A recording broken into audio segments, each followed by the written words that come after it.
Okay, so somehow the Hawk Mazada Reading kart track stuff drama continues.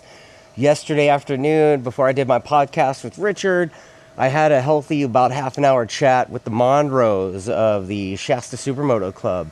And you know what, man? I'm just going to say what I said to them. I left the conversation with more questions than I started with. I specifically asked them, what their goal was, what their overall idea of fairness was, and pretty much any pointed question I asked them about the scenario, they didn't really have an answer for me.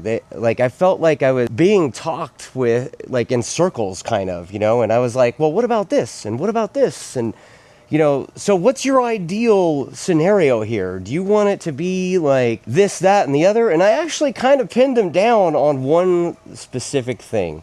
And that's the only thing I really give a shit about, honestly. It's the exclusive stuff.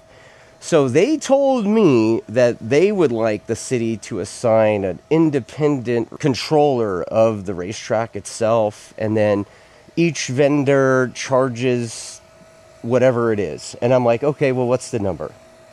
Do you want it to be $1,000 a day? Do you want it to be $2,500 a day? I mean, it's a small kart track in rural Northern California. It's like practically Oregon, right? Racetracks do cost money. They cost money to maintain. They cost money to insure. There's a lot of things in there, and I don't need to hear the sob story. I don't need to hear, how much you give back to the community. I don't need to hear that. I already saw it and heard it during the fact that I watched that city council meeting. So pulling on the heartstrings ain't gonna work with me. I only wanted facts. And the facts are, these other places want to do business too. The way it is right now, it seems like that Tony guy is kind of like the controller of it right now. And I don't know if that's gonna stand. I guess there's some litigation there, and the city's ultimately gonna have to make the decision on that. I'm gonna talk to that Tony guy on Monday. So we'll see. I'll follow up with you. But yeah, the Monroes, the Shasta Supermoto Club, I mean, they seem like super nice people, and they seem to have good intentions. But I think, and I told them as much on the phone, I was like, you guys need to clean up your messaging. Stop putting the kids out. Stop trying to pull at the heartstrings. How about we just talk about facts and what's best for the sport? Because the reality is, that's pretty small. It's a pretty small sport. We all know each other. How about y'all work together and figure it out, Based on the stuff they were saying, I'm like, okay, well, I don't know what the fuck the drama is. Where's the drama? Why is there, court hearings? And why are you mentioning Hawk's name within the first 5 words of speaking in front of a city council meeting? Why are you doing that?